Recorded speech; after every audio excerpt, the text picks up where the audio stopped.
Hi everyone, welcome back. We've got a brand new story to share with you, so let's begin. My name is Damien.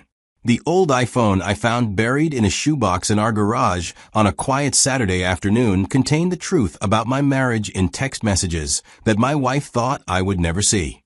What I discovered when I charged that faulty, forgotten phone and read through months of conversations between her and her best friend didn't just end our marriage. It revealed that the woman I had been living with for 8 years had been living a completely different life than the one I thought we shared. On the surface, our marriage had seemed stable in all the unremarkable ways that long-term relationships often become. Veronica and I had been married for 8 years, together for 10, and had settled into the kind of comfortable routines that I had assumed represented mature love rather than the passionate intensity of our early years together. We shared household expenses, took turns cooking dinner, watched television together most evenings, and maintained the kind of domestic partnership that seemed sustainable and appropriate for people in their mid-30s. Our relationship wasn't fiery or particularly romantic anymore, but I had attributed that to the natural evolution that occurs when couples move from the excitement of new love to the deeper satisfaction of building a life together. Veronica and I rarely fought about serious issues, managed our finances responsibly, and seemed to share similar goals about career advancement, homeownership, and the general direction we wanted our lives to take. But looking back now, I can see that what I had interpreted as comfortable stability was actually emotional distance that had been growing between us for months without my conscious awareness. Veronica had been staying out later with friends more frequently, claiming work obligations with social commitments that right now never made sense. Our physical intimacy had declined gradually but noticeably, with Veronica always having reasonable explanations about fatigue, stress, or simply not being in the mood. I had rationalized these changes as normal adjustments that married couples experience as they navigate career pressures, family obligations, and the routine demands of daily life. Veronica's job as a marketing manager had become more demanding over the past year, requiring longer hours and more travel than her previous position, and I had assumed that these professional pressures were affecting her availability and energy for our relationship. The discovery that would shatter my understanding of our marriage came during what should have been a routine weekend project. Veronica had gone to visit her parents for the weekend because of a family emergency, a trip that had become more frequent lately because of her mother's deteriorating health. I had decided to use the time alone to finally tackle the garage organization project that I had been postponing for months. Our garage had become a repository for boxes of old belongings, seasonal decorations, and miscellaneous items that we had been meaning to sort through and either keep, donate, or throw away. Veronica and I had accumulated these boxes over years of moves and life transitions, which always seemed less urgent than whatever else was happening in our lives. I had been working through the boxes systematically for about an hour, creating piles for different categories of items, when I opened a shoebox that I expected to contain old documents or photographs. Instead, I found an iPhone that I immediately recognized. The phone was my wife's old iPhone, and it was completely dead when I found it. I recalled it was faulty then, before it got replaced, but I was mildly curious if the phone would come up and what photos or information it might contain before I discard it. I found a compatible charging cable in the same box and plugged the phone into an outlet in the garage, expecting that it might take a while to charge enough to power on after sitting unused for what was apparently an extended period. I continued sorting through other boxes while the phone charged, occasionally checking to see if it had accumulated enough power to boot up. After about an hour, the phone had charged sufficiently to turn on, and I was pleased to see that it wasn't password protected or locked in a way that would prevent me from accessing its contents. I had hoped to find old photos of Veronica and me from earlier in our relationship, or perhaps messages and documents that might be worth preserving as mementos of our shared history. The phone's photo gallery did contain some pictures from what appeared to be several years earlier, including images from trips we had taken together and social gatherings with friends that brought back positive memories of happier times in our relationship. But as I continued exploring the phone's contents, I noticed that the Messages app showed recent activity. I guessed my wife was still using the same iCloud account. Curious, I opened the Messages app and began scrolling through the conversation threads. What I found in those message threads changed everything I thought I knew about my wife, our marriage, and the life we had been building together for nearly a decade. I found conversations between Veronica and her best friend. Conversations that revealed a version of Veronica's thoughts and feelings that bore no resemblance to the woman I thought I was married to. In these messages, Veronica complained extensively about our marriage, describing me in terms that were not just unflattering, but actively contemptuous. She characterized me as boring, predictable, and sexually unsatisfying, comparing me unfavorably to other men she encountered through work and social situations. Veronica expressed frustration with our lifestyle, our financial situation, and virtually every aspect of our shared life together. But the complaints about our marriage were just the beginning of what I discovered in those text conversations. As I continued reading through months of messages, I found evidence of something far more devastating than general marital dissatisfaction. Veronica had been having an affair with a mutual friend who was married to someone we socialized with regularly, and the affair had been ongoing for at least 6 months based on the message timestamps. The messages between Veronica and her best friend contained explicit discussions about Veronica's sexual relationship with this mutual male friend, detailed planning for their secret meetings, and strategies for concealing their affair from both of their spouses. Veronica described their encounters with enthusiasm and passion that she had never expressed about our relationship, even during our early years together, when I had believed we were deeply connected physically and emotionally. Reading these messages felt like discovering that the person I had been living with was a complete stranger who had been performing the role of my wife while conducting an entirely different emotional and physical life with someone else. The contrast between the affectionate, committed partner Veronica appeared to be when we were together, and the dissatisfied, unfaithful woman revealed in her private communications was so stark that I had difficulty accepting that they were the same person. My physical reaction to these discoveries was immediate and intense. As I read through message after message that detailed Veronica's deception and contempt, I felt a tightness in my chest that made it difficult to breathe normally. I found myself reading certain particularly devastating messages multiple times, as if repetition might somehow reveal that I had misunderstood their significance. The most painful aspect of these revelations wasn't just learning about Veronica's affair, but understanding how little respect she had for me as a person and as her husband. In her messages to her best friend, Veronica ridiculed my efforts to maintain our relationship, mocked my attempts at romance and intimacy, and expressed resentment about having to pretend to be satisfied with our marriage when she was getting her real emotional and physical needs met elsewhere.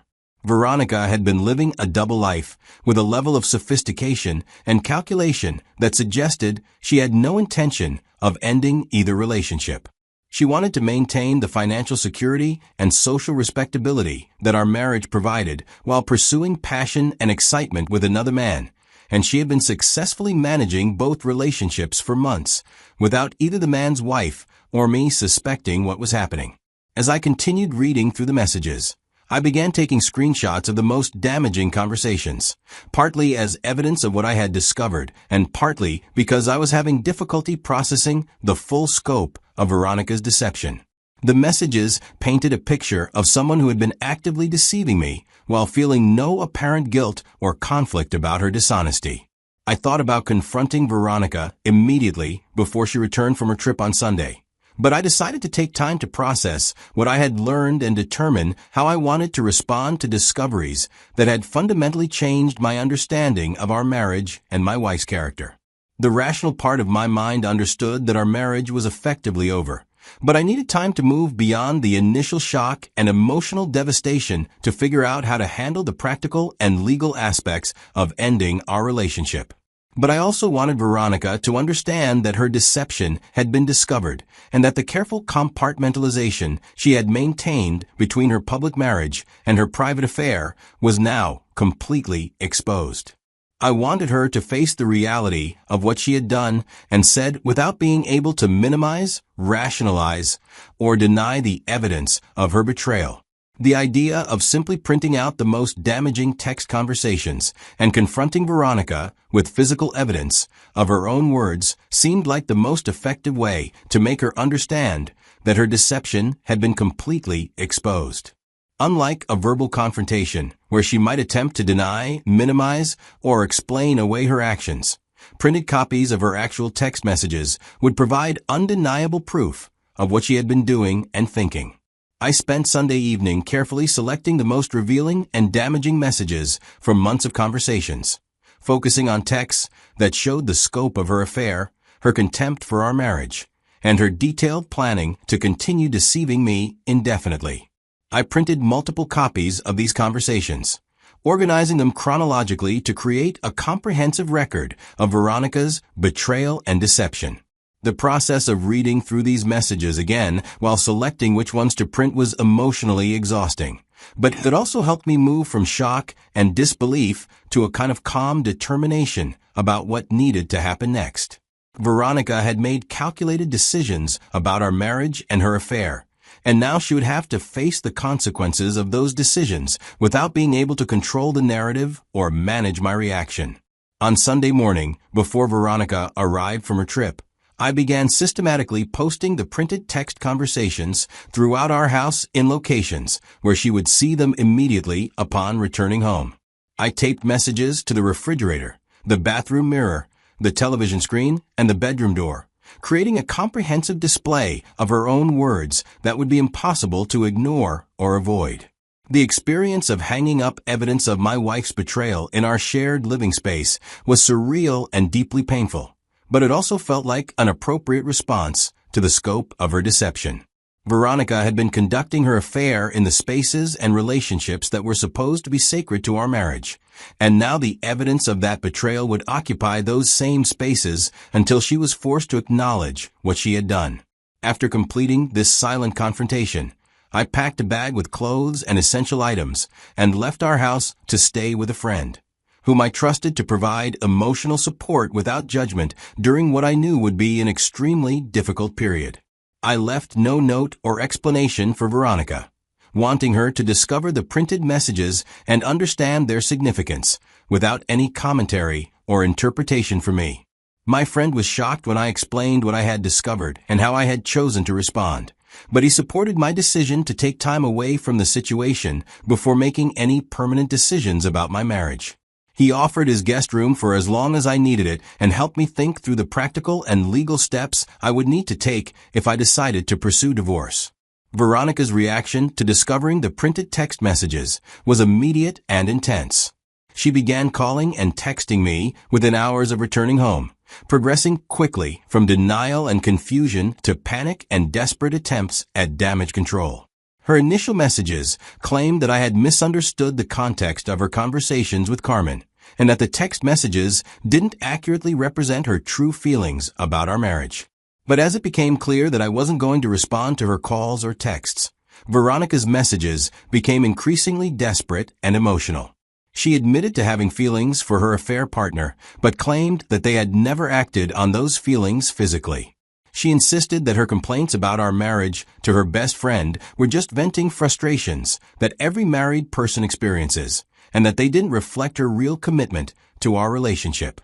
As the week progressed, and I maintained complete silence, Veronica's messages became more honest about what had actually happened while becoming more desperate about the possibility of losing our marriage. She admitted to having an affair with the guy, but characterized it as a mistake that meant nothing to her, and that she was willing to end it immediately if I would come home and work on our relationship. Veronica's final messages of the week contained increasingly frantic promises about changes she would make to save our marriage, including ending her friendship with her best friend, avoiding contact with her affair partner, and agreeing to couples counseling or any other interventions I thought might help us rebuild our relationship. But throughout this week of increasingly desperate communication from Veronica, I maintained complete silence, never responding to her calls or texts or giving her any indication of what I was thinking or planning to do about our marriage. The attorney had advised me that the text messages I had discovered would provide strong evidence for divorce proceedings and would likely protect me from having to pay spousal support to someone who had betrayed our marriage so deliberately. When I returned to our house the following Saturday afternoon, the contrast between the space I had left and the space I found was stark and telling. All of the printed text messages had been removed from the walls and surfaces where I had posted them, and I could see evidence that some had been crumpled or torn in what must have been an emotional reaction to discovering them. Veronica was in the living room when I entered, and her appearance suggested that she had not been sleeping or taking care of herself during the week I had been gone. Her eyes were swollen from crying, her hair was unkempt, and she looked like someone who had been living in crisis mode since discovering that her carefully maintained deception had been completely exposed. When Veronica saw me, she immediately broke down and began her desperate apology and pleading that I had been expecting but was no longer interested in hearing. She cried and begged me not to end our marriage, promising that she would do anything to repair the damage she had caused and rebuild the trust she had destroyed through her affair and deception. But I remained calm and emotionally detached during this encounter, having already moved beyond the point where Veronica's tears or promises could affect my decision about our future. I told her simply that I hadn't come back to argue or negotiate about our marriage, but only to collect my belongings and move forward with ending our relationship. I explained to Veronica that she had already told me everything I needed to know about her feelings toward me and our marriage through the text messages I had discovered, and that her current distress about losing our relationship couldn't undo months of deliberate deception and betrayal. The woman who had described me with such contempt in her private communications and who had been planning to continue her affair indefinitely didn't suddenly become someone I could trust or build a future with. Veronica's reaction to my calm finality was more tears and increasingly desperate attempts to convince me that the person revealed in those text messages wasn't who she really was, and that the affair with her affair partner had been an aberration that didn't reflect her true feelings about our marriage. She begged me to give her a chance to prove that she could be the wife I deserved and that we could rebuild our relationship stronger than it had been before. But I had already seen enough evidence of who Veronica really was when she thought her actions and words would remain private and consequence-free. The months of detailed planning for her affair, the contemptuous discussions about our marriage, and the sophisticated strategies for deceiving me indefinitely weren't momentary lapses in judgment. They were evidence of character traits and values that were incompatible with marriage or any other committed relationship. I spent that afternoon packing my remaining clothes, personal items, and important documents while Veronica continued trying to convince me to reconsider my decision about divorce. But I had already emotionally detached from our marriage and was focused on the practical tasks of separating our lives and moving forward independently. Before leaving the house for the final time, I gave Veronica the divorce papers that my lawyer had prepared, explaining that she could work with her own attorney to negotiate the practical aspects of ending our marriage, but that my decision about the relationship itself was final and non-negotiable. The divorce proceedings took approximately 6 months to complete, during which Veronica made periodic attempts to convince me to reconcile, despite the ongoing legal process to dissolve our marriage. She would send occasional texts or emails expressing regret about her affair and asking if we could meet to discuss giving our relationship another chance.